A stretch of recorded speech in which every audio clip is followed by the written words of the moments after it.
Gör det.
Kära sakovänner, kära gäster, distinguished guest, hjärtligt välkomna hit till det här seminariet som ska handla om digitalisering, som är en mycket aktuell fråga. När vi tittar på mänsklighetens historia så har det ju skett stora förändringar och ganska så här stegvis. Vi kan titta på att vi under många år var jägare och samlare. Men för ungefär 13 000 år sedan, någonstans i Syrien, där det nu är så himla oroligt, så tror man att människan för första gången började slå ner bopålar och började odla och bli bofasta istället. Och sen fortsatte vi så då i 13 000 år ungefär, tills i mitten på 1700-talet, när industrialismen kom och började slå igenom. Och kom ju stegvis att påverka människor mer och mer. Och vi kan konstatera att någonstans 1810, tror jag man brukar säga, att den första fackföreningen faktiskt bildades. Därför att man ansåg att man behövde ta tillvara de anställdas villkor och deras rättigheter på ett bättre sätt än vad som hade gjorts tidigare. Det var ju ganska tufft i den tidiga industrialismen. Sen utvecklades ju naturligtvis industrialismen och gjorde väl så fram kanske till, vad ska vi säga, fortsätter väl i någon mening fortfarande, men också andra ismer har kommit in. Vi pratar om informationssamhället och vi pratar om tjänstesamhället och så vidare. Och nu börjar vi då tala om digitaliseringen och hur den kommer att påverka oss som företrädare på den fackliga arenan, men också hur den kommer att påverka alla människor. De här förändringarna som har skett har ju naturligtvis påverkat mänskligheten i väldigt hög utsträckning. Det nya är väl att förändringarna kommer så oerhört mycket snabbare än vad de gjorde. Jag menar, från det att man första gången började odla och bo i Syrien för 13 000 år sedan tills man liksom gjorde det här i Sverige och så vidare. Det var ju långa processer och förändringarna skedde väldigt långsamt. Nu går det väldigt snabbt.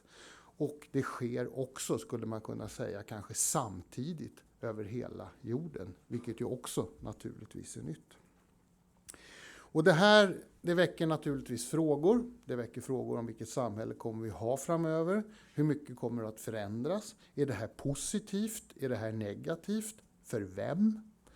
Och man kan också fråga sig, kan vi påverka det här? Och på den frågan så skulle jag vilja säga så här.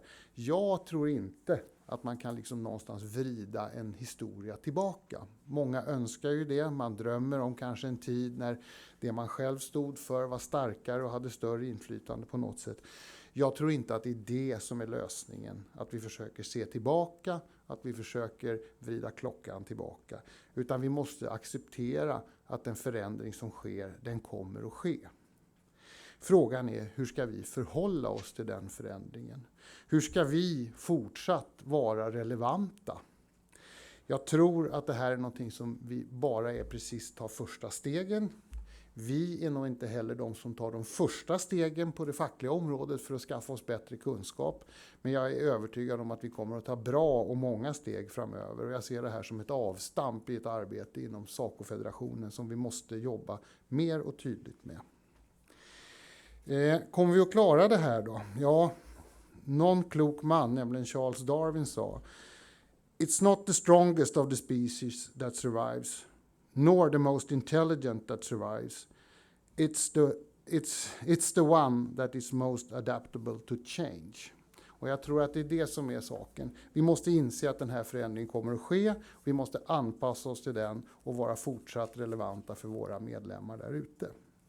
Med de orden så vill jag än en gång hälsa er hjärtligt välkomna till det här seminariet. Och jag överlämnar då ordet till Åsa som kommer att vara moderator. Och du kommer att förklara vad som kommer att ske här framöver. Varsågod. Tack. Tack så mycket Göran. Och än en gång välkomna hit. Jag heter alltså Åsa Ehinge-Berling och jag är internationell sekreterare på SACO. Och det kan ju låta möjligen lite lustigt för att vad har det här med internationella EU-frågor att göra. Men det är ju så att just digitaliseringen sker internationellt. Och vi märker att redan ur ett fackligt perspektiv så jobbar bland annat Europafacket mycket med den här frågan. Så att jag har tillsammans med Jenny Gränsman från Sveriges Ingenjörer och Anders Jonsson som internt ansvarar för digitaliseringsfrågor försökt få till stånd det här seminariet. Och då tänkte vi så här att vi måste börja med en lite bredare syn på frågorna. Vad händer egentligen? Hur ska vi se på arbetsmarknaden? Hur kommer den att utvecklas? Och då har vi bett Mårten Blix som har skrivit en rapport faktiskt på uppdrag av Svenskt Näringsliv, men det måste inte nödvändigtvis vara dåligt för det. Om just arbetsmarknaden och digitaliseringen. Det fanns några exemplar här, det sista kvar där ute om någon vill läsa den, annars är den rätt tillgänglig på nätet. Men med de väldigt korta orden så vill jag välkomna upp Mårten Blix här. Och nu ska jag säga, Mårten kommer att tala engelska. Och som ni kanske redan har förstått att i inbjudan så kommer en del av det här seminariet att vara på engelska. Vi hoppas att, eller förutsätter att det inte ska vara något problem. Nu ska jag bara byta bildspel. Så. Okay, thanks a lot for the invitation to come here.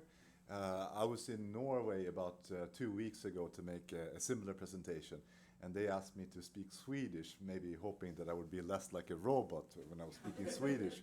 But so I'll do my best to not be like a robot. So anyway, this is a talk based on the report that I wrote just a few months ago. And I believe we are in the middle of this big change.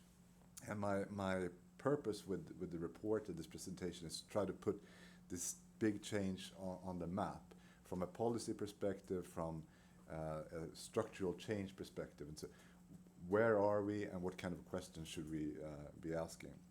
So that's what I want to do in this presentation. And I'll focus on the labor market. I'll leave some minutes towards the end and hope we have some questions also. That's usually a very good thing. So just a brief outline of what I'm going to talk about. I want to introduce digitalization and to put it in a broader perspective, in a sort of historical perspective. Just spend a few minutes on that, and then spend most of my time on how it's changing the labor market in a variety of ways, and then finalize with some policy issues. I like to start with this picture. There's vast differences of opinion about what digitalization means. So people don't necessarily agree on this, and I've tried to summarize this in sort of 3 different perspectives. The first one, structural change as usual. So we've seen this before. This is something that has always been going on in modern economies, and they sort of put forth the empirical evidence that shows our great capacity to change in the past decades and last century, and the focus on humans and machines as being more complementary to each other, reinforcing each other. Also put forth in this view is the inertia, the slowness of change for our institutions, our legal frameworks, people's preferences. There are a lot of things that slow things down, so things don't necessarily need to move quickly. In this perspective, the end of jobs, which is the more dramatic one that we sometimes read about in the papers, in this view, one emphasizes that machine learning is going very quickly. We have Moore's law, the doubling of the capacity every year and a half or so. And there's some evidence that it's slowing down, but it's taking different forms. We have symbolic events such as a computer winning against the best Jeopardy player, the best chess player, and just a few months ago, the best Go player, you know, this Japanese game that's very, very complicated. So there's very rapid progress in programming. And there's also progress in these cognitive tasks, those things that we thought were previously primarily in the human domain. And the fear then is that if humans have lower productivity than machines, then what's going to happen to the jobs and the wages? Now, if one really looks at the sort of bleakest, darkest vision of that view, then we're really not talking about society the way it is today. And I don't believe that, but then one would have to talk about universal basic income and these kind of things that I think are on trial in Finland and perhaps in other places. I'm not going to discuss that because I believe more we'll have something a little bit in the middle, and I'll expand on that in just a moment. But I think that we're going to continue to have work, right? But that we're going to see tensions, a lot of tensions, and it's going to be a tough period of adjustment. And the argument for that is that the balance between technology and work is not a constant thing. It's not like a mathematical thing that's always positive. It can change, and has changed in the last centuries. The rapid progress that I referred to earlier, but also the fact that it's very broad-based. It's not just one sector that's being affected. It's like most sectors affected in one way or another, and that makes it difficult to adjust. So summarizing this kind of challenge is this quote that I like from Frank Cowan, that wrote the book, came out last year, which is related to something close to the heart of the Swedish model and to education.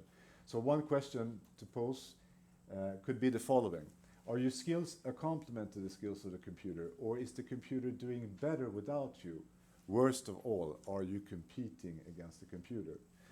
This kind of summarizes some of the issues that I think are on the table. And I think it's a nice quote to have in mind when we go forward with discussing this topic. So my overall message for this kind of the work I've done, I don't believe we're not seeing the end of work, but I think we're seeing a period of transition where there'll be more tensions. And I think the challenge for policy and for the social partners, the labor market partners, is try to make this period of transition as smooth as possible, to try to make it less rugged. I believe we have more risk of labor market polarization. Labor market polarization, I think most of you know what this is, but it's the middle jobs have been thinning out, so we're increasing the jobs in the low end and in the high end of the spectrum. This has been going on for a long time in most OECD countries. We've not seen it in the same way here in Sweden. We've had more an increase of the higher end jobs and not the same increase of the low end jobs that we've seen in the US and some other places. But across OECD, this polarization is very widespread and it's sort of my reading is very uncontroversial development. And the challenge, I think, is how much of this polarization will come, and can we reduce it, and can we make it less dramatic? Productivity, and some of you may know that productivity growth has slowed down in most OECD countries. And why is this when we have all these fantastic technologies? That's a real challenge to discuss, and I write about this in my report. I'm not going to take it up in this presentation because we're focusing on the labor market, but I'd be happy to take questions on that. I've done some work on this myself. So that introduction, and let me just go through for 2 minutes very quickly where do we stand with this structural change. So I'm not going to go through all this material, but just summarize briefly what's our understanding of what technology and jobs and how we have come to this point. First of all, I think it's fairly uncontroversial that the Industrial Revolution was by and large de-skilling. So the jobs that the artisans lost that moved to the factories, those jobs were actually handling the machines and taking care of the machines. Those jobs were less skilled than the ones that they were replacing, which gave rise to the Luddites and this very sort of big the conflict in the UK labour market. Later on, especially after the World War, in the last 70 years or so, there's a lot of evidence and I think consensus in the literature that technology has been good. Technology and skills has improved productivity, and the skills have reinforced the real wages. We had a very positive development. So this, I think, is also fairly well established. But more recent research points to evidence of de-skilling. There's a paper in the US from Budry et al. And there's also, I think, a lot of anecdotal stuff that I want to touch on briefly later on, that perhaps we're going into a period when the skills are becoming less important, especially the skills in the middle, and there's a question of what does that mean? Is this occurring also in Sweden and in Europe? Just one final point about the literature before I move on to discuss the labor market. So there's fair consensus then about the labor market polarization. And I would like to draw your attention to some popular books that are coming out. They're well worth reading if one doesn't like to read these academic papers. There's a paper by Martin Ford that came out last year. It won the Financial Times Prize as the best book last year.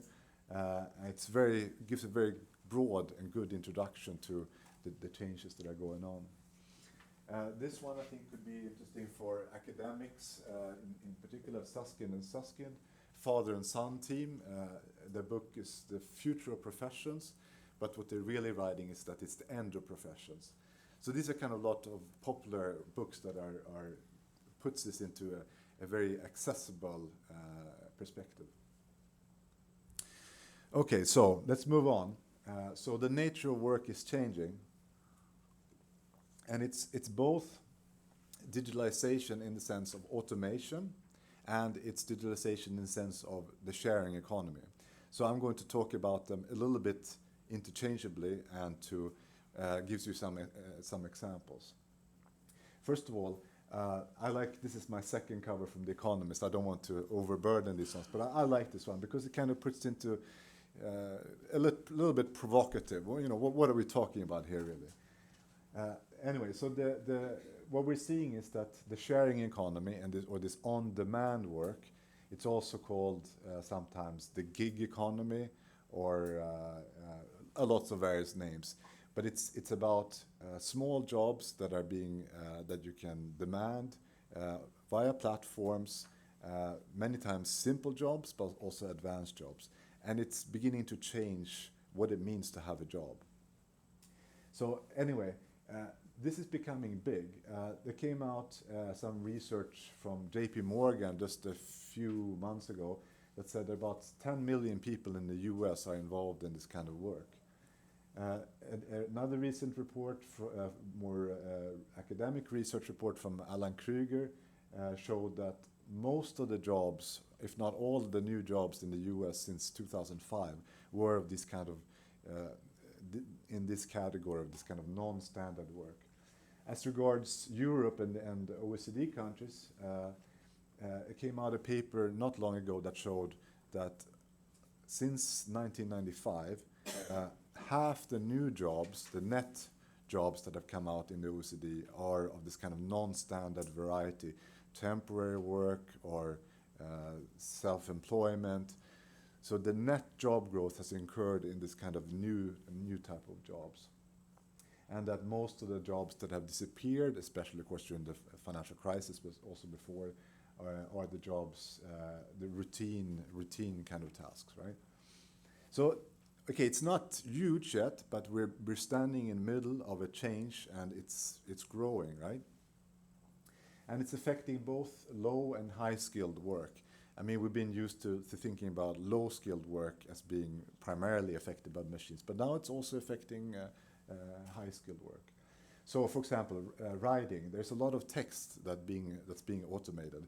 I have an example of that in my report. But overall now, it's not any longer easy to see what's written by a machine or what's written by a human. So, I mean, so far the machines are not winning any sort of writing competitions, but it's maybe it's getting there. Who knows? So a lot of stuff is being automated. You have newspaper articles, especially on sports, business reports, books. And there's a Swedish researcher, Anders Klervall, and he did a piece of a paper that showed that in a blind sample you cannot easily distinguish which is automated and which is a human hand. Banking is an area where, of course, it's especially susceptible to digitalization because the core business of banking is zeros and ones and digital. There came out a report very recently from Citibank where they thought like a third of the jobs in Citibank would be cut in the next couple of years due to digitalization. We're seeing in insurance companies, there's a Dutch insurance company that's cut out the middleman and automated the claims process. So if you have a damaged good, then you can, instead of calling somebody, you log into the website and it's all automated, the whole process. The legal profession also, it's very susceptible to standardization because a lot of things that people want are fairly standard, and the scope for making changes, some slight alteration and individualization is beginning to be easier. So also in the legal profession, a lot of stuff is going on.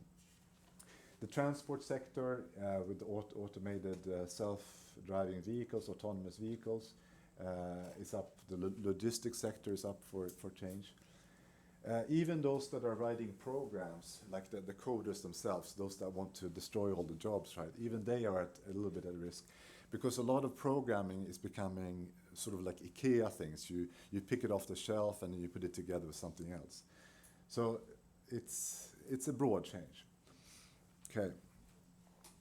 And what does this mean? And this is a point we can come back to, but a lot of arguments point towards a risk that you don't need to have the same large number of permanent staff to do the job. You can automate things, you can have it on demand, and I think it's been moving in this direction. So that's a point to come back to. How fast does it go? Well, that depends on what we do. It depends on regulation. It depends on trust.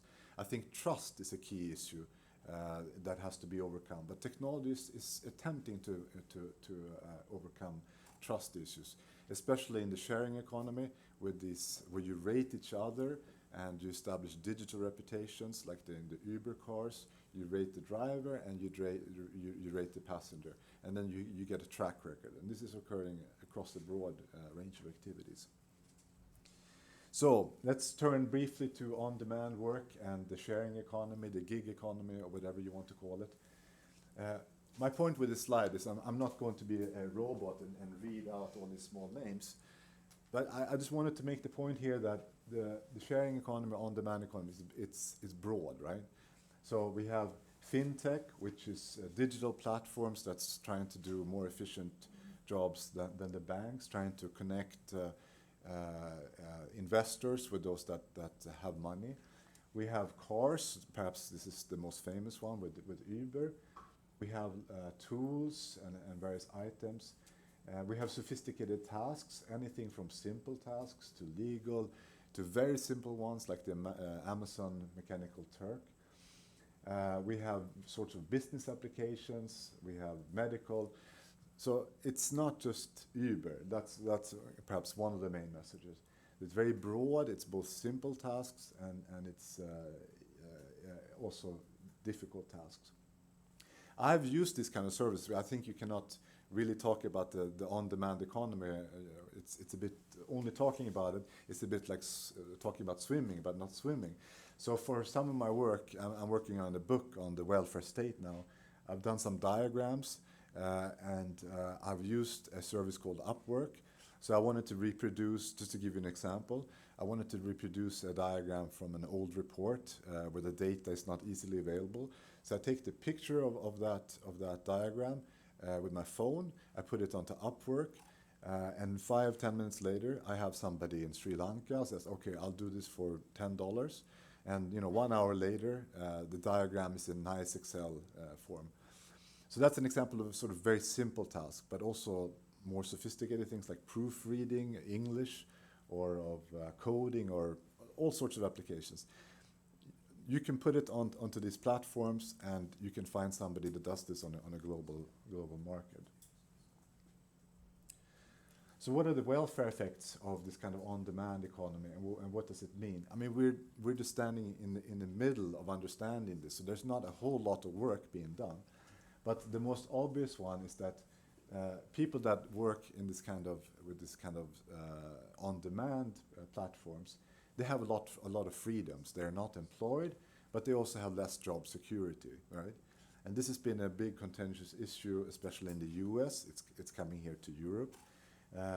There was a case in California in the summer where somebody won against Uber, and they asked to be classified as employed rather than as a contractor or as a self-employed. So there's more freedom but less job security. So that's a big issue also, I guess, for European countries. And there's the question about income smoothing. I mean, if you're putting your work into these kind of platforms, what is the income security? And we're seeing some steps. I've seen examples in the US of sort of digital unions. I'm sure you guys know much more about this than I do, but that provide services where you can pay them as a fee, and then you get income insurance.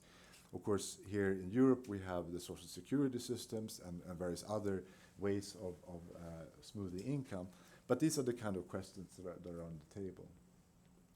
There are also some positive effects that I think have not received the attention they deserve.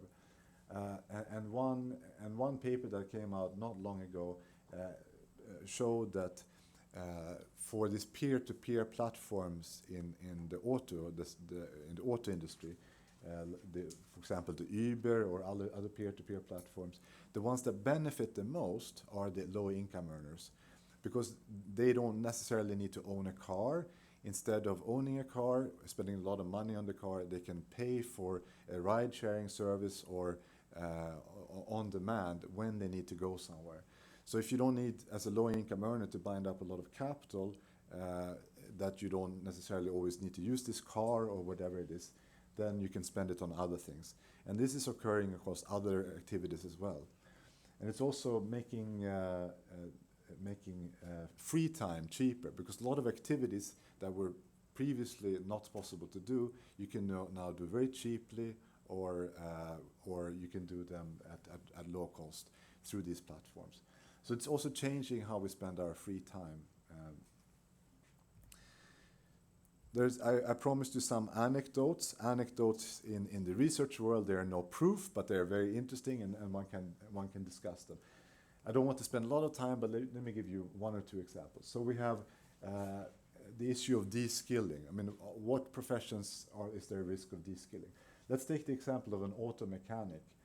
In the past, a mechanic would need to understand how the car was working. They would have to know the system and everything.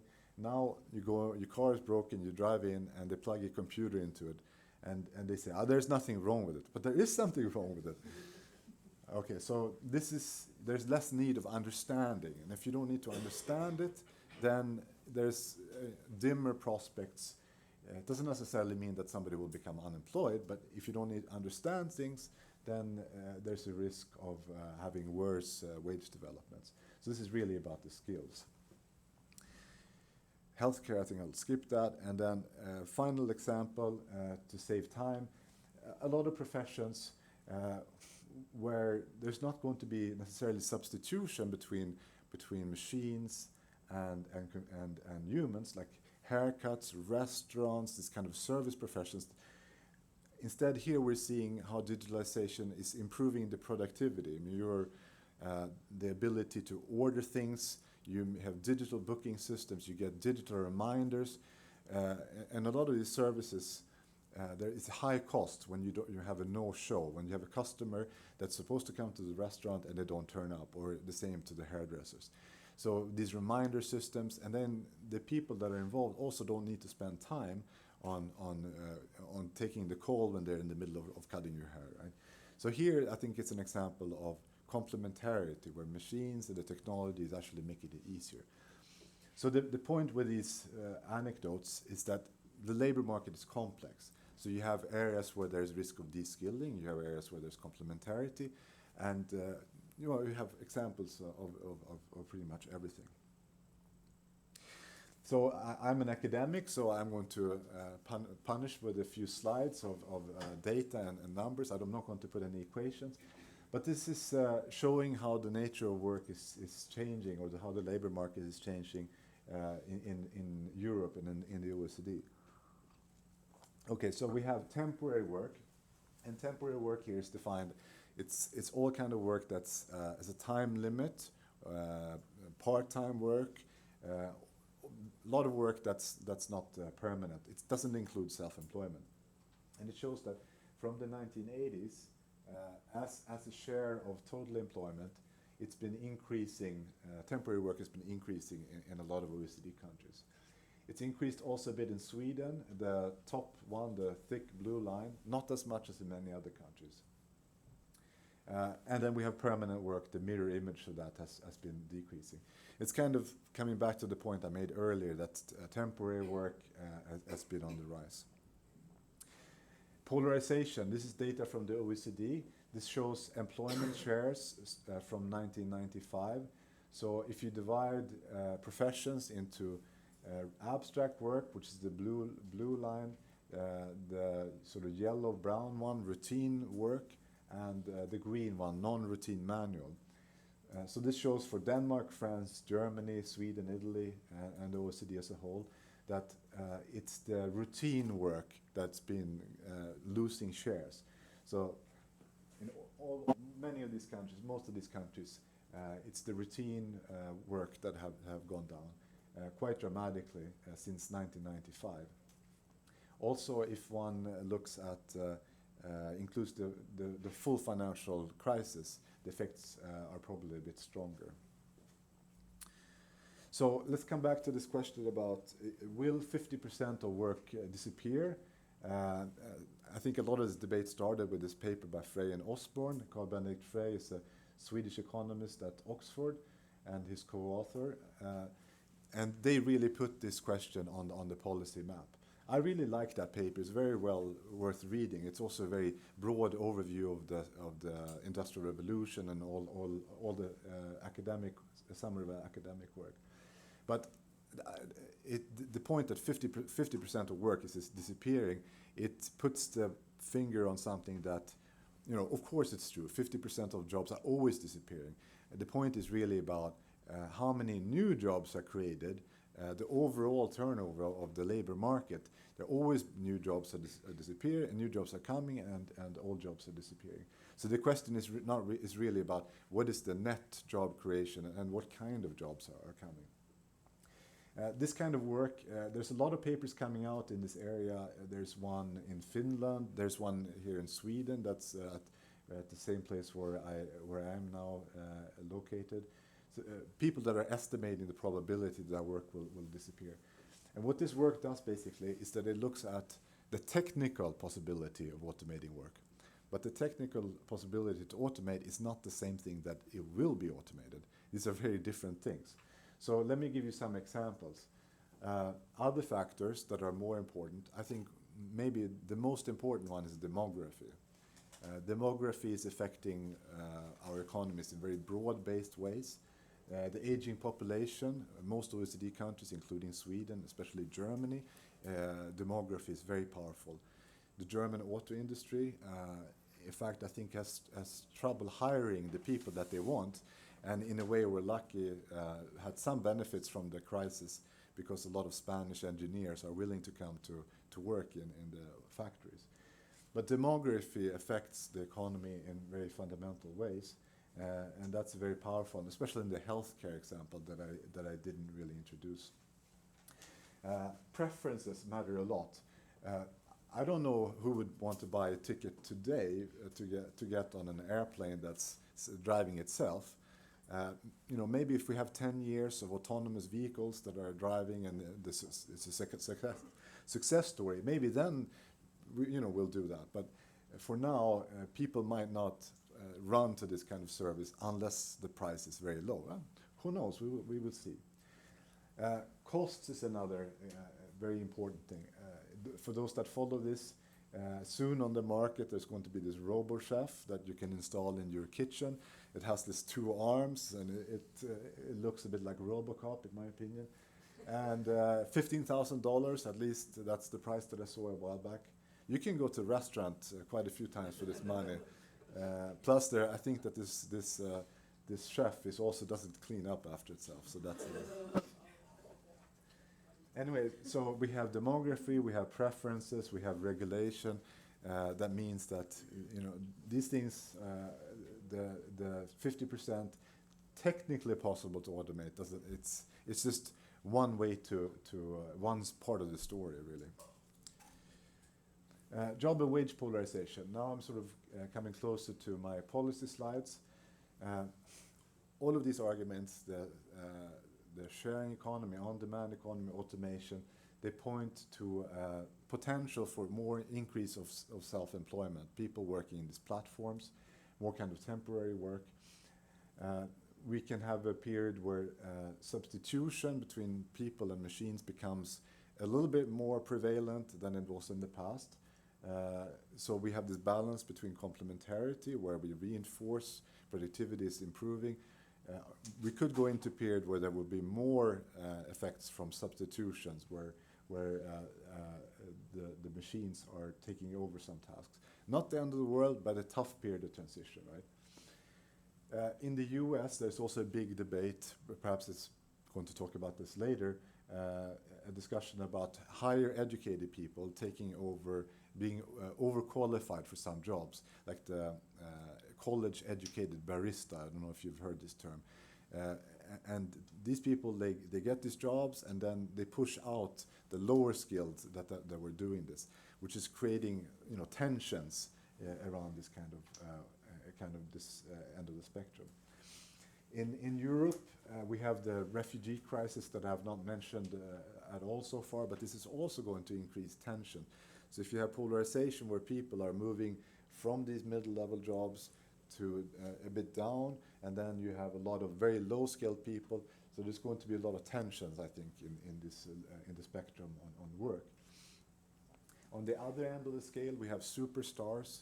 We have the Harvard professors, we have the super journalists, we have the Uber entrepreneurs, the people that are able to use the scale of digitalization and reach worldwide and become very rich and very successful, and they can reach out to many people with very low marginal cost and become immensely rich.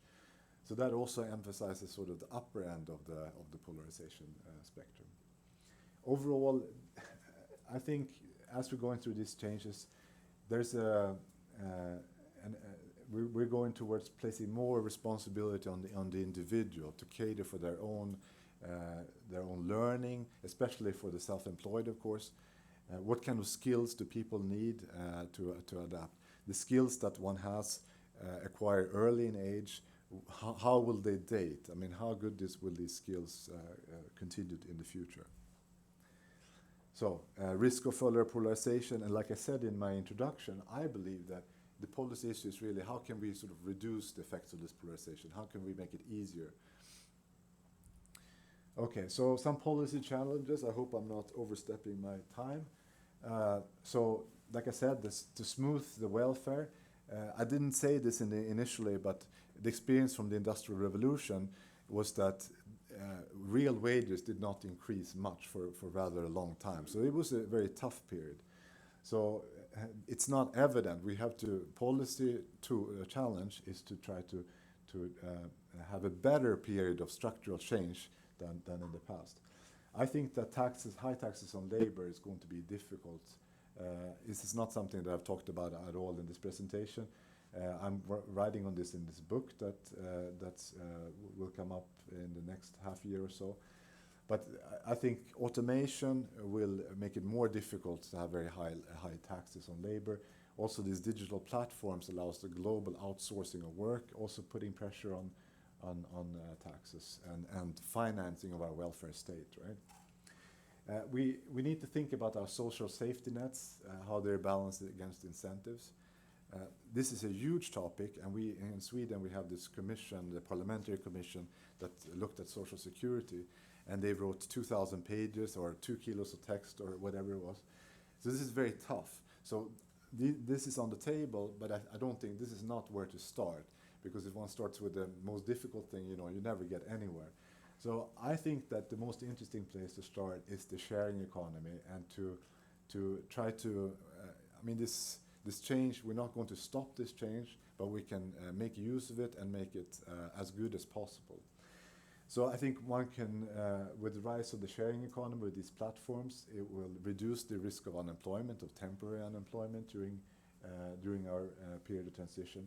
I think it will also make it easier in Sweden and in other countries to reduce the trauma and the difficulty with the refugee crisis. Many of these people can be on digital platforms perhaps, and with the digital ratings you can perhaps reduce some of the difficulties of being in our economy.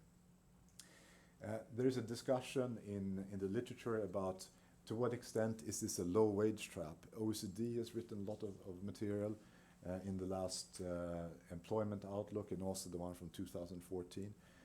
So there's some evidence that people that are working on this on-demand work, gig economy, that they get stuck. What is the risk of being stuck in this kind of low-wage job?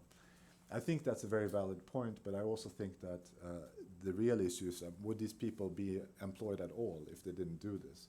So there's a balance between the risk of unemployment and the risk of being stuck in a trap. So these are difficult issues. Let me conclude with my final slide, and hope I will not overstayed my welcome.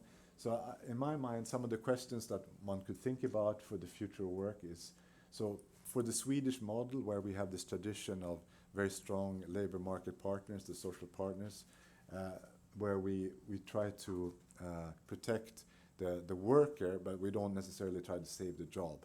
We're in favor of structural change because we have built up this whole mechanism where we have security, and we can move. If one sector goes down, we can move to another sector, and we support high-skilled jobs.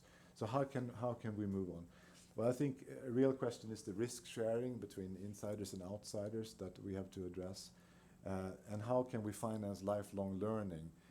Lifelong learning will become a key. It's not going to solve all the problems, for sure, but the knowledge that we gain in early years becomes more and more dated as the technology advances rapidly. So how do you finance this? Are the companies going to finance people in self-employment? What is the public interest in financing this kind of education? And I think that it's not only about taking a course 2 weeks in the summer to learn the new Excel version. This is not what I'm talking about.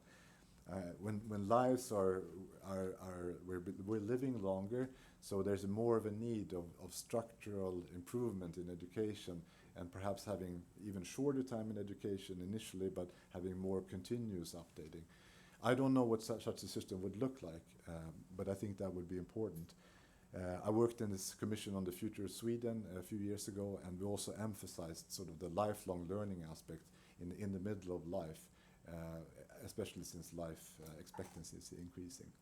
So I think I will stop there. I've probably talked too long, and I'll say thanks. Thank you. In fact, I hope there's time for a few questions. Is there anyone who has a question immediately? Because if there isn't, in fact, I do have one of my own.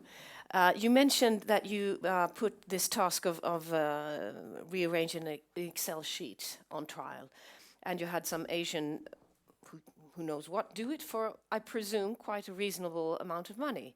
And I also assume that the person in question didn't really charge for parental leave or pension or further education.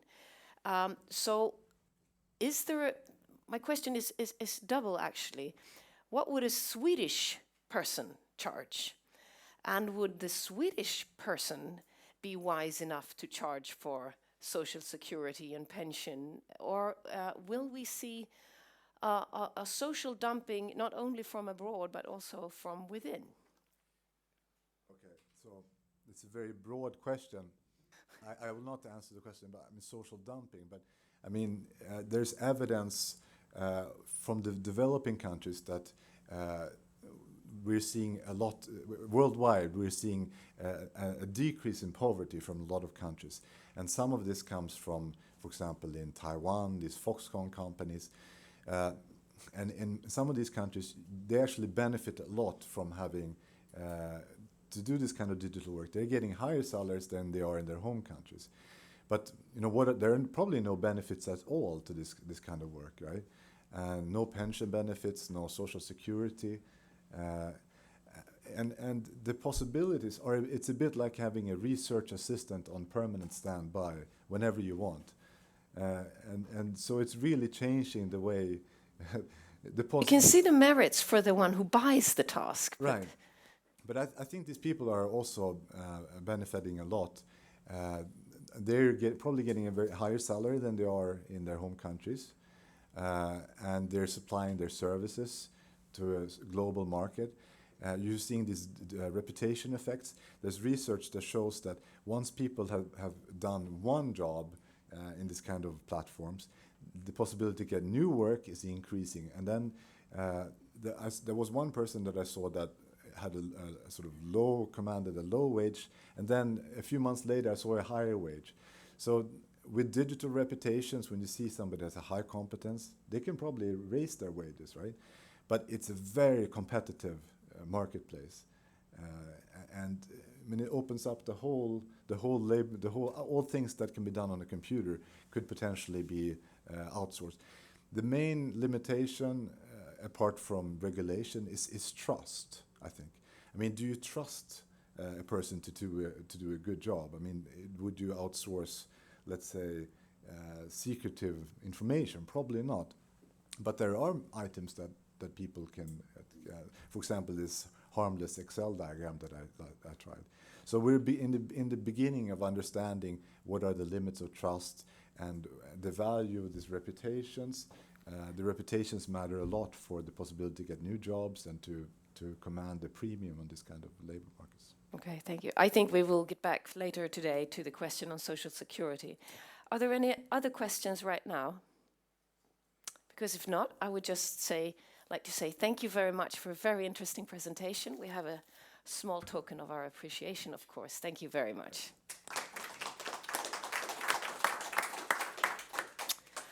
So we're moving on the international tone. Because we realize that sometimes in Sweden we pride ourselves in being first and foremost, especially in the digital issues, Ericsson, etc. But in fact, we discovered that already in Germany, trade unions and labor markets are already working hard on these issues that we try to focus on today. So this is why we contacted the German labor market department of the government and managed to get Dr. Erik Clare to come here and talk about how the German government works with the social partners to try to cope with these issues. So please welcome Mr. Erik Clare, Dr. Erik Clare, in fact.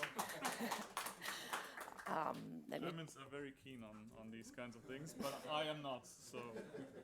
So here's the microphone. Yes, thank you.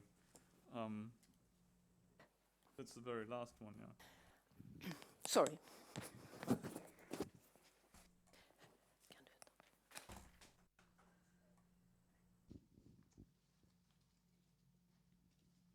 Okay, now it works.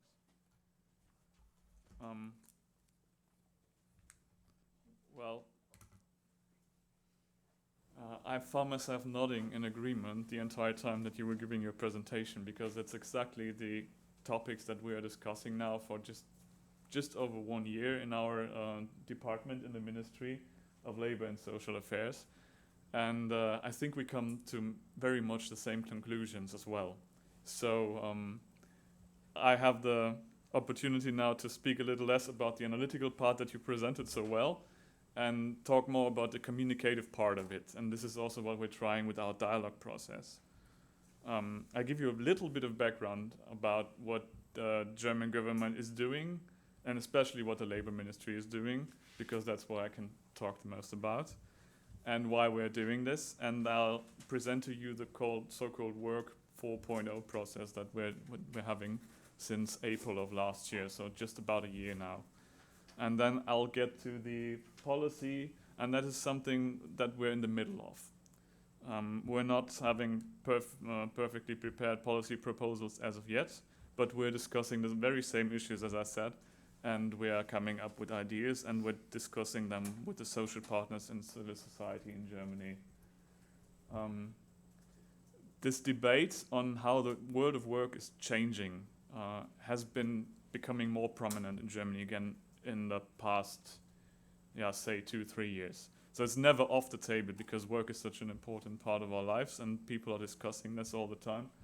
But it has become more prominent, and that has to do with digitalization too, but with a few other drivers that we've been observing changing the world of work in the past. And just to illustrate this, I put a few book covers here of books that have been coming out in Germany recently, say over the past couple of years. It includes some of the books that you mentioned. So there's The Second Machine Age by Brynjas and McAfee there as well. But a lot of German popular books talking about how we're going to work in the future, how work is not all life, and bringing different attitudes of how we're dealing with the world of work and with these changes that we're facing. The interesting thing is that the focus in politics and economics has been very much to the technological aspects of the changing of world of work. So how technology is impacting the way our industry works, and this has been discussed under the heading of Industry 4.0. That's something that people have started talking about 2-3 years ago. It's been coined by one of the people preparing a report for the Education and Research Ministry, I think in 2012. And that very quickly became a brand, and it's been talked about all the time. And now you can, in Berlin or somewhere else in Germany, you can go to a conference on Industry 4.0 literally every week and hear people discuss about what the effects are. And this is, of course, a very German thing with a high industrial base still, and very many people wondering how this is going to change our industrial core and how this is going to affect the way we organize work, both within Germany and then within global supply chains as well, that the German companies are very much invested in. So after the last federal election in 2013, this Industry 4.0 topic was firmly embedded in our high-tech strategy. That's the one strategy pursued by the Ministry of Education and Research, and in the so-called digital agenda that brings together the ministries of economics, of infrastructure and digital infrastructure, and the Ministry of Education and Research. And as I said, what was curious about this thing was that the question of how this all changes the world of work that we're experiencing every day was not really addressed in this whole agenda. And the one exception is the one that Morten Plicks already mentioned. We have this debate about, you call it the end of jobs scenario. The question of, are we running out of work and are we going to lose half of our jobs over the next 20 years? This has been taken up very much in the media. And I've pulled here a slide from a colleague by the German Trade Union Conference who put this down, I think, 4 months ago, and it's already outdated because new studies have been coming out saying how many jobs are we going to retain, how many are we going to lose. Some talk about the net effect, some talk about, we have the Oxford study by Osborne and Fry up here, what share of jobs are at danger of being automated. We had this study replicated by the German, our ministry asked the Center for Economic Research in Mannheim to replicate this and put this on the German labor market, and also consider that not the jobs that are disappearing, but the tasks that are becoming automated, which is not the same thing. And they said that 12% of tasks that are currently being pursued in Germany are at risk of automatization. And then the question that you already raised also comes up: is this, if you put this in perspective of the turnover on the labor market, is this a big number or is this a small number?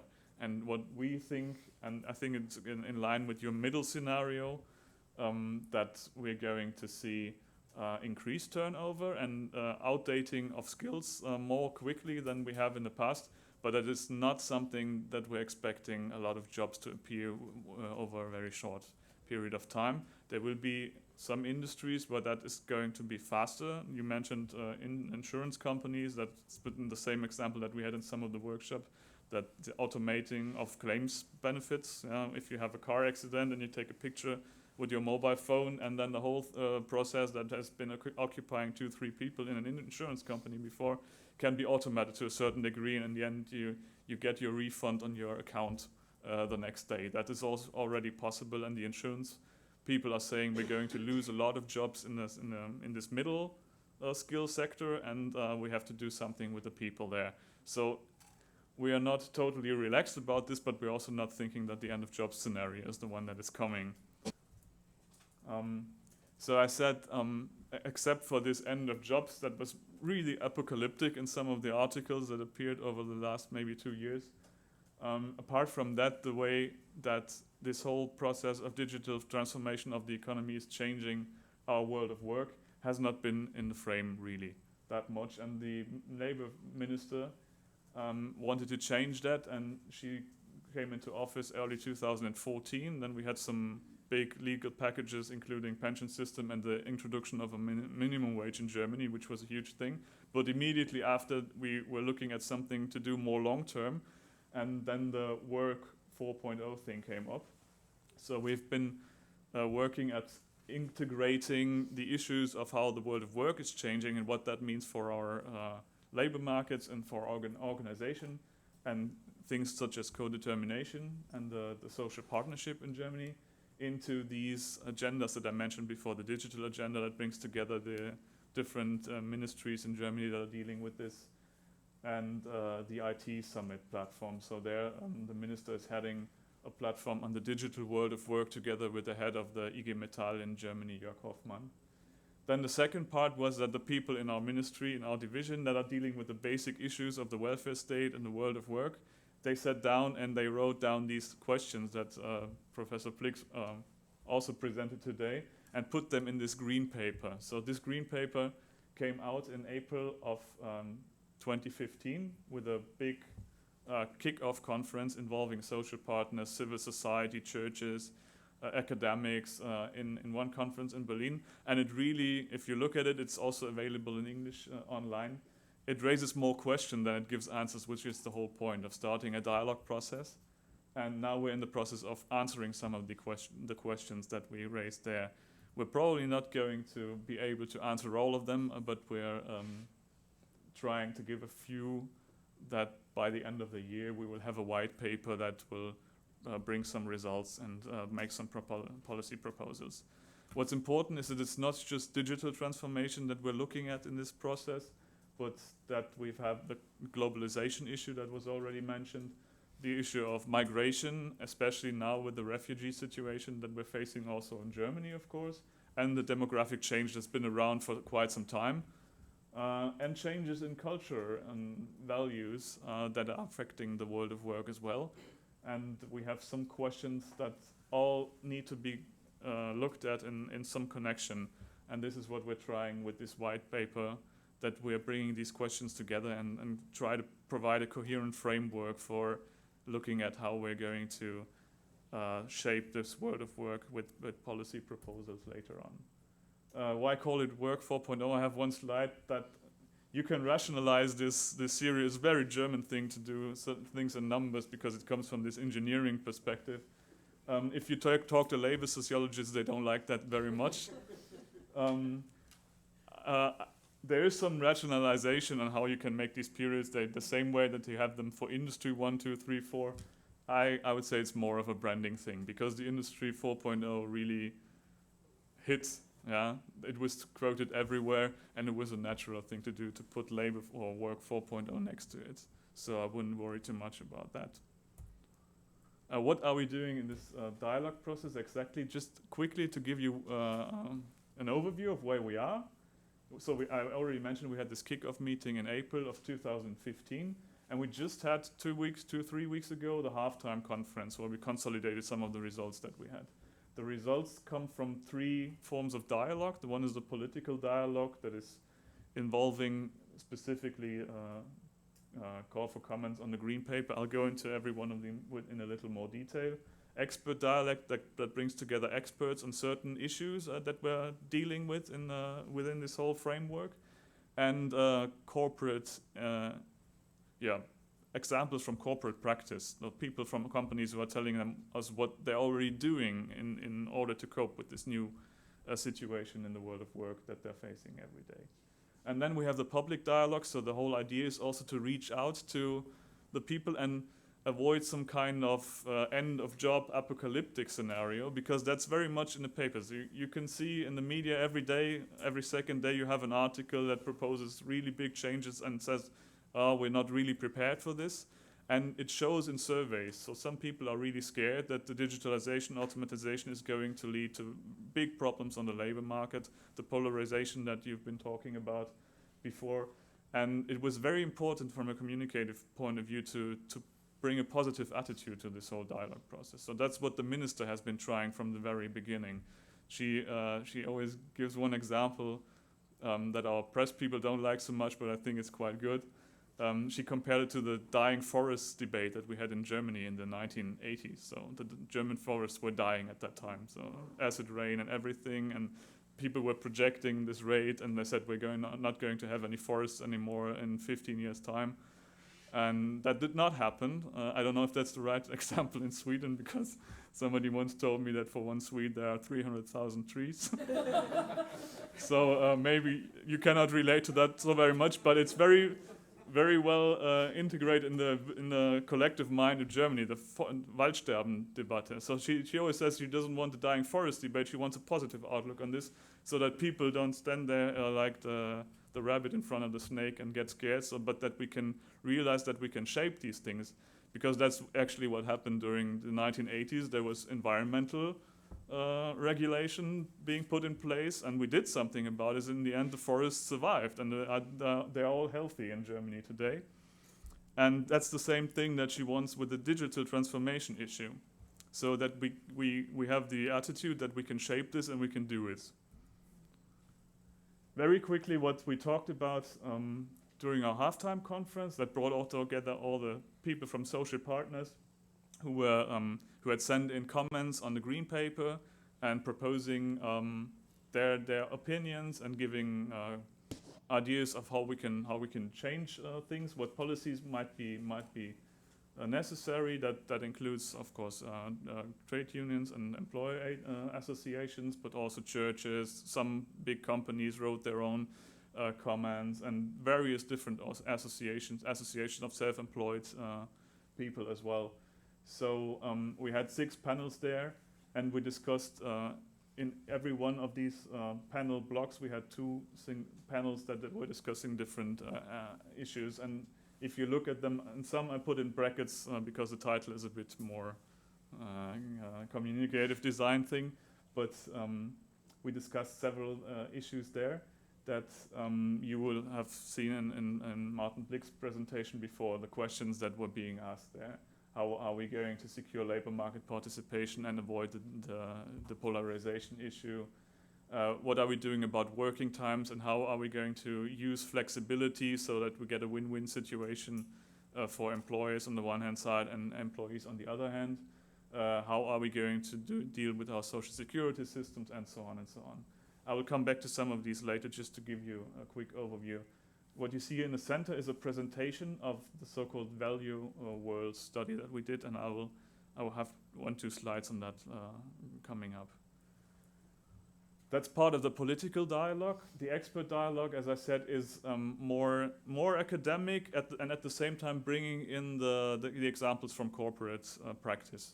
So on the right-hand side here, you can see 4 of the workshops that we've organized already in the Labor Ministry and the issues that were being discussed there.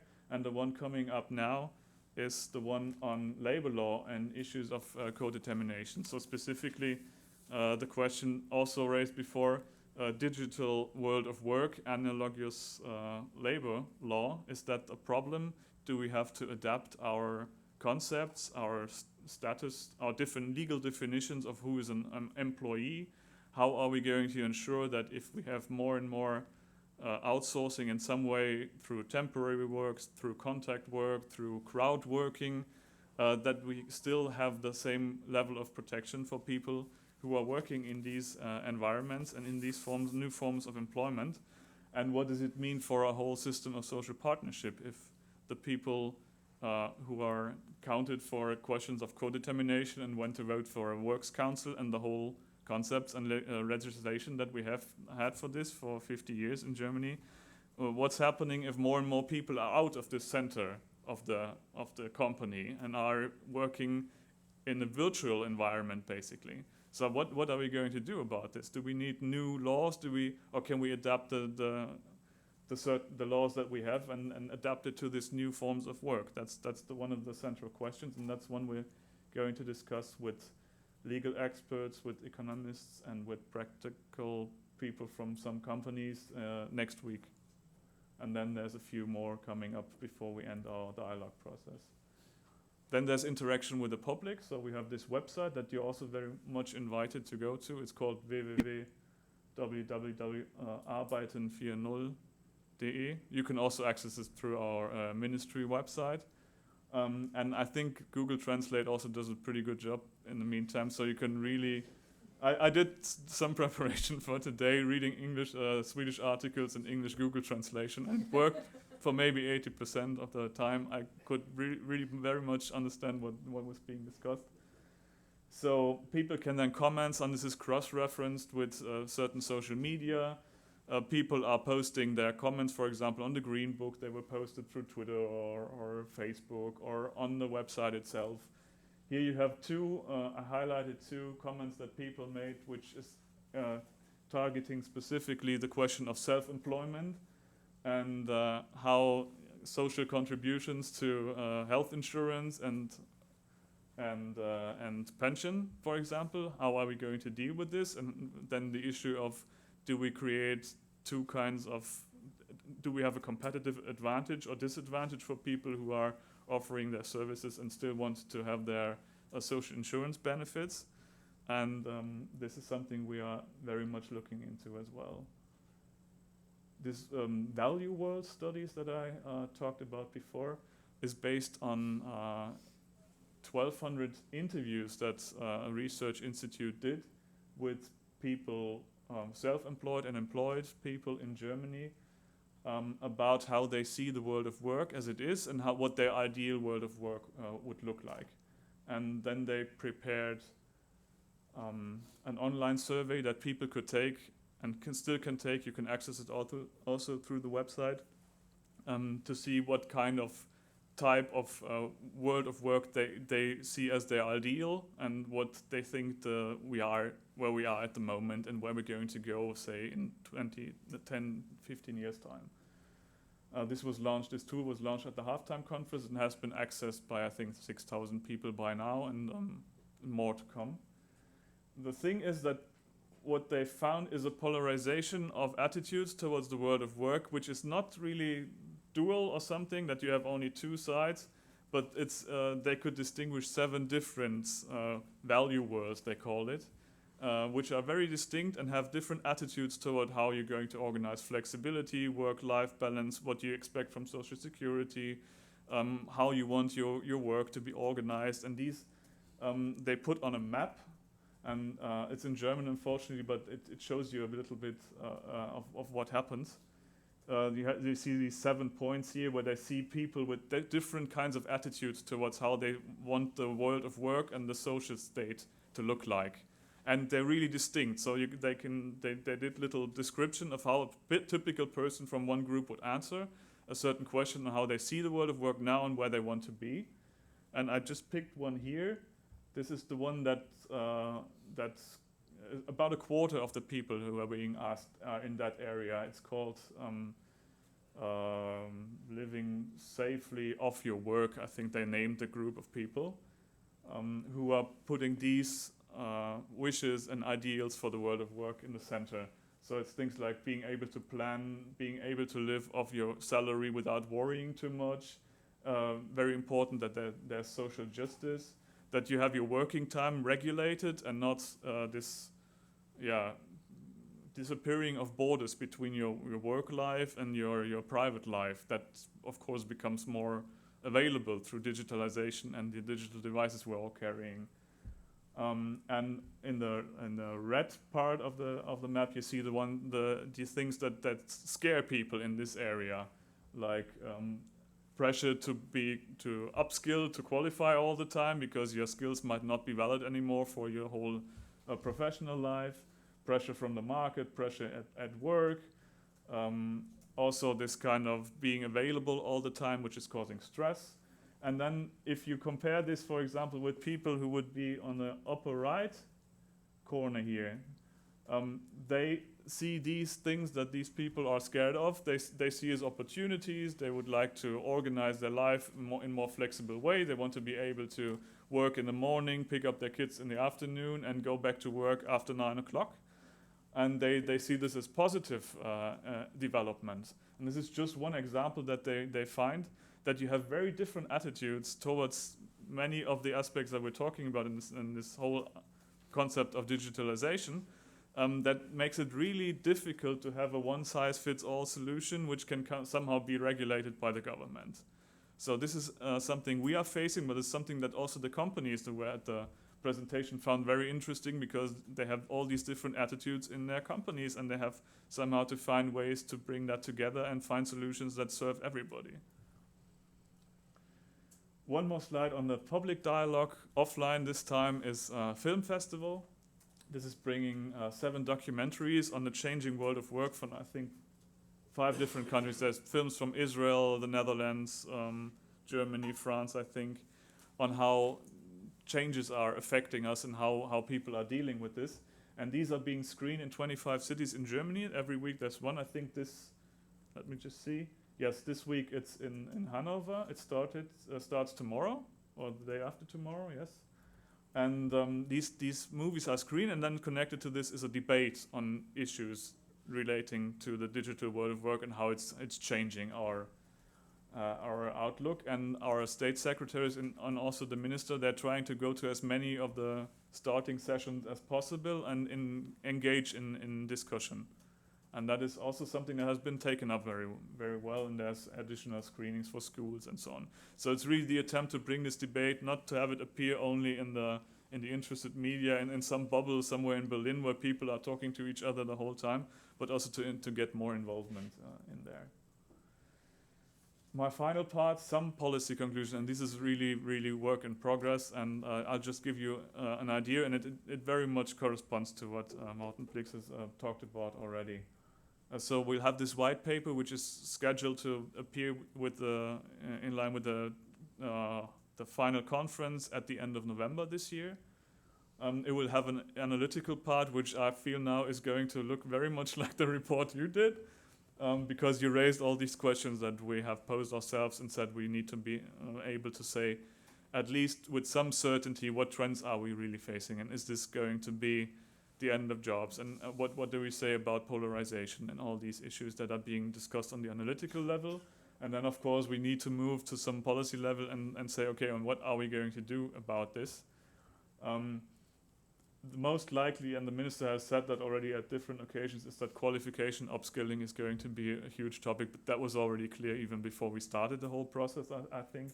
What came out from the dialogue process was that working time is a huge issue. The ability to arrange working times is coming from both the employees associations and the employees and the trade unions, and I will have another slide on that later on.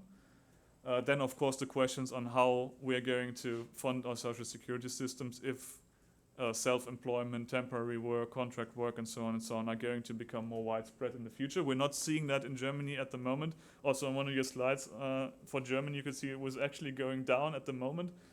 Solo self-employment has been down last year. That's the latest figures we have from our surveys.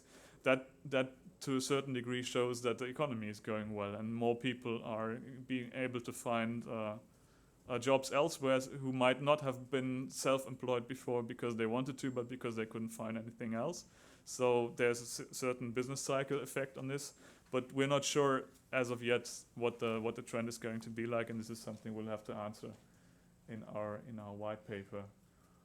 And finally, and this is the other part that I already mentioned, if we're going to see change in employment and structures and more outsourcing of the kind that you described earlier, how are we going to adapt our labor legislation to this, and how are we going to safeguard our system of social partnership and co-determination that we have? This is also, I call it here, meta goal of enabling our institutions to handle these transformations in a different manner. This is just one slide showing what questions we're asking here. I mentioned quite a few of these already. Maybe workers' representation and participation on the left-hand side. We have these blank areas, we call them white spots in our collective agreements structure. I mean, you probably know that collective bargaining coverage has been going down in Germany for the past 25 years, really. The latest figures that I brought, I could maybe show it later on, is that in the east of the country, the share of people in employment who have neither works council nor are bound by a collective agreement is 50%. So that's, if you talk about these issues, you have to make some proposal, not only what social partners can do through collective agreements, and we are very much in favor of them doing that, where the structures are there, but in huge parts of the countries and in many industries, the structures are not there anymore, and you have to do something about that as well. So working time arrangements, I said that's something that has been coming up in virtually all the statements that we got on the green paper. And the positions between labor, between trade unions and employers' associations are very far apart there. We still think there's a possibility to organize a win-win situation, but it's right now we have this debate that's the head of the BDA, Mr. Kramer in Germany, said again that we need to get away from a daily maximum hour of 8 hours, which is the regular, which can be extended to 10 hours work a day, and go to a weekly maximum of working hours. And that immediately brought up the defenses on the trade union side, who said that this is something we fought for a long time. This has reasons in health and security.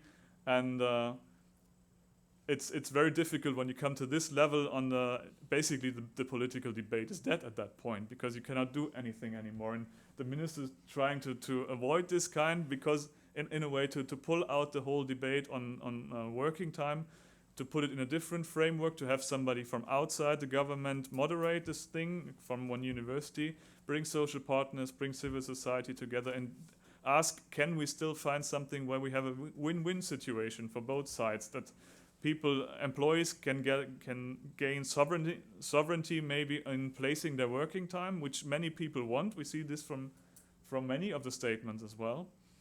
And at the same time offer companies more flexibility in placing the working time and being more able to react to market pressures and competitiveness issues. This starts July 8th, and it's going to be 2 or 3 rounds, and we hopefully get some result of this dialogue that we can still input into our white paper. It's not certain, and I'll get to the outlook in my final slide. But we're certainly trying to find something here that we can get on together. The second qualification, upskilling, I also said is something that's came up in virtually all the statements. And the minister quite early on said that she wants to reform the federal employment agency and make it into a federal agency of employment and qualification. That she thinks that this is something that we need. And one part of this, and this has been discussed in Social Democratic Party for some years, this is nothing new to this debate, but it's a good opportunity to bring it back into the debate, is to, and at the same time, model the unemployment insurance system into something that would be called employment insurance, and then be offered to a broader range of people. Because right now you get upskilling and all these active labor market policies when you're either already unemployed or when you're at imminent risk of becoming unemployed. And it might be very helpful going forward to have this earlier on and do this in a different fashion. But that, of course, means that you need to raise extra funds for this. And there's the rub, because, of course, that's the question of who is going to pay for that. And there also the minister on the halftime conference said, of course, we're all going to have to pay for this. Employers Association will have to make the contributions. People in employment will have to make a contribution. And the state, because there's a public interest in this, will also have to make a contribution. But this is going to be a topic for discussion for some time still, and we're going to see how that ends. I'll end with a preliminary appraisal of what we've been doing so far, and how likely it is that we get to positive policy results. One thing that's for sure is that the whole dialogue concept has been taken up very well. This is something that we hadn't done as the Ministry of Labor, or really pretty much any ministry in the German government. That's this broad outreach to different. Of course, there's outreach to social partners when we're discussing new labor legislation. That goes without saying. But to put this in a more long-term perspective and to instigate a debate on these issues and to bring everybody together and to have constructive discussions. That was something new, because usually when you ask for statements, you get the statements, and then the ones are bashing the statement of the other, and you don't have the people coming together and discussing possible rooms for compromise, new flexibility compromises, the minister calls it. So that worked. It also was quite rewarding for the ministry itself, because usually, I don't know what this looks like in Sweden, but labor and social affairs, that's usually the regulation guys who are coming up with new bureaucracy and red tape and always trying to fix things that are already broken. And this was some way to get more into this think tank role and try to push a debate that might be more forward-looking and involve people. And that also worked quite well. The single biggest obstacle to our going forward is that our legislative period is almost over, and you can already see it. Even legislation that is pretty much prepared at the moment is stuck, because we have some. Well, I won't go into too much detail about this, but it's really not quite so well imaginable that we're going to come up with legislation coming out of proposals in November that will still see the light of day before the next federal election. And that, of course, is something that the social partners know and makes them wary. So especially employers associations think this is a social democratic thing. They're preparing their next policy manifesto for the next election. And also the trade unions are a bit wary of this flexibility compromise, because I mentioned it with the working time hours. That was something that was fought for a long time, and it's something that people don't want to give up before they see some really payoff that they can earn from this. Yeah? And this is not there; it's not on the table yet. So we are in a situation where probably we're going to be able to put out a white paper that discusses the issues on an analytical part, that points to the questions that we have to ask ourselves. But the best we can do is maybe get people to put a certain subject of this in the various political party manifestos and have something in the next coalition agreement that builds on that. That would be our ideal situation at the moment. And that would be my input on what the debate and the policy proposals are looking like in Germany at the moment. Thank you very much. Thank you very much. Thank you. I'm sorry, I have to just take some water. We have some time for questions. I thought this was extremely interesting to see how another government works on these issues. Who has questions? Please. We need a microphone. Anders is coming with it. And also please introduce yourself.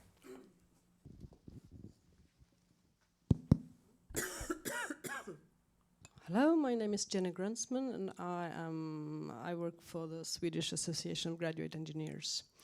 I wonder, have you succeeded in establishing this Arbeiten 4.0 as well as Industry 4.0? We like to think that, yes. But is that fact? Yes, Yes. well, when people are referring to this debate, they're referring to the Arbeiten 4.0 dialogue process that the ministry started, yes. And what about the participation in these film festivals Hmm. and the discussions? Can you say something about that? Well, I haven't been to any of them, but I get the feedback, of course. This is our public relations people who are accompanying this. What they're doing is, as I said, they're trying to have the minister and the state's secretaries there as much as they can.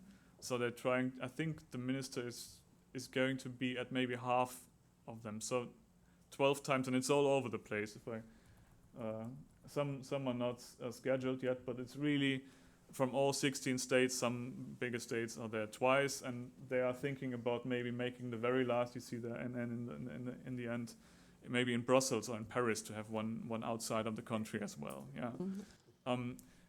And people are coming. People are coming, and people are discussing, and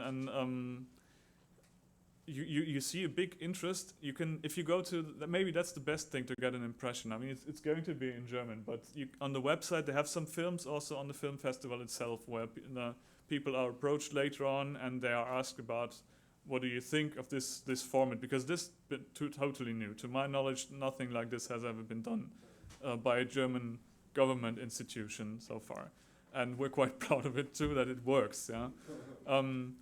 Of course, attendance then, once there's only local politicians, or not even that anymore, it's not the same as on the opening date if there's a minister there, that's goes without saying. But the people, for example, in Hamburg, the local government took it on as well. They sent their representatives from their labor ministries on, and I think the mayor was there for one of the screenings. So it's really the honest attempt to engage in discussion about this, and not just having this, as I said, what we often have, this bubble, yeah, where people in Berlin are talking about an issue, and in the rest of the country, it doesn't interest anybody really. Okay. Thank you. Yeah, you're welcome. Okay. More questions? Well, I'll pose my own question Yes, then, please. because I'm not sure that you really mentioned it, but when we speak about these digital platforms, Upwork and Mechanical Turk and whatever their names are, there are a number of them, as Morten also showed on his slides. Working on that, you're not an employee, and you're more of an auftragnehmer, yeah, uppdragstagare. Yeah. Is there any discussion about the definition of an employee and how? Because I know for a fact that at least in some countries, and I know that Uber taxi drivers in the US have been trying to organize collective bargaining, but that has been ruled and ruled out, and it's not really settled in.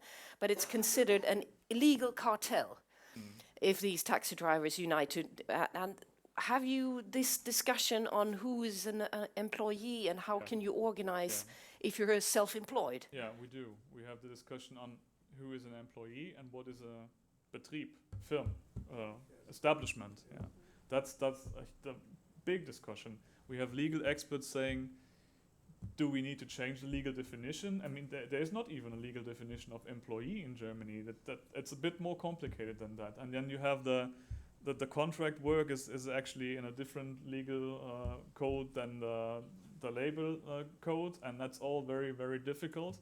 And you have 2 lawyers and 3 opinions on what you're going to do about this.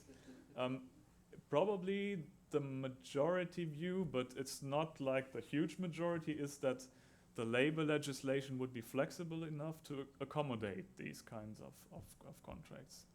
We have a big debate on whether somebody who is counted as a self-contractor is actually independent, or if especially if his work is being brokered by a platform, whether he's not actually a dependent worker. So basically the very same issues that are being debated in these cases in California. it's not settled yet. And the one workshop that I mentioned that we're going to have next week is going to ask precisely these questions. We're not at the end of the debate there, but what we're observing is that the platforms are also reacting. I mean, they see that they're in the debates, and they see that people are asking them questions about the social impact of what they are doing, and who's going to pay contributions for the people who are working through these platforms, and do we have a level playing field from a competitiveness point of view? We don't, because if you don't have to put your pension contributions in, you can be 20% cheaper than the one guy who's doing this as an employee. Yeah. So one of the platforms in Germany that is offering, we have two big ones. They're called Helpling and Book a Tiger, and they're doing basically helping in the house cleaning and all issues related to that domestic services. And they're starting to employ people now, because they said this is something we don't want to be seen as these guys. Yeah, it's not the only reason. They have legal reasons too, and the whole model is a little bit in question, and they know it's not certain that they're going to be able to continue on like this. But they start to employ people regularly. So the platform, who never wanted to be an employer, they wanted to be the broker, and they just wanted to take their fee. They're now employing people and paying them, the minimum wage for. So you see a development of so to speak, white sites and black sites. Well, maybe it's getting all grayer. I don't know. Maybe. Yes, please. You need the microphone. Yes. I could just add to that. I mean, we're seeing some emergence of platforms that are trying to give advice to the self-employed. I think there's one Fair Crowd Work in Germany. Yes, that's there's also ones in the US. For example, in the driving sector, how do you interact with Uber? How do you interact with Lynk? And how do you what kind of contracts should you be looking at? So to give help and advice, really. So it's emerging digital platforms to reduce the risks and to help people to navigate these waters. And there's also, after this court ruling in California in the summer, there's been a reversal. So some of the platforms have hired their workers, but it's not. I mean, we're right in the middle of this change. So how much further will it go, or how much if it will stop? I mean, this we don't know. But I think it will be continue. But we're really right in the middle of the change. Okay, but isn't that a brilliant ending of the first part of this session? Thank you very much, Erik. You'll have the same little gift from us. It's also electronic. And we'll have a brief coffee break. Vi tar kaffe nu. Vi hoppas att ni allihop hinner med att fika på en kvart, och så är vi tillbaka här 2:15.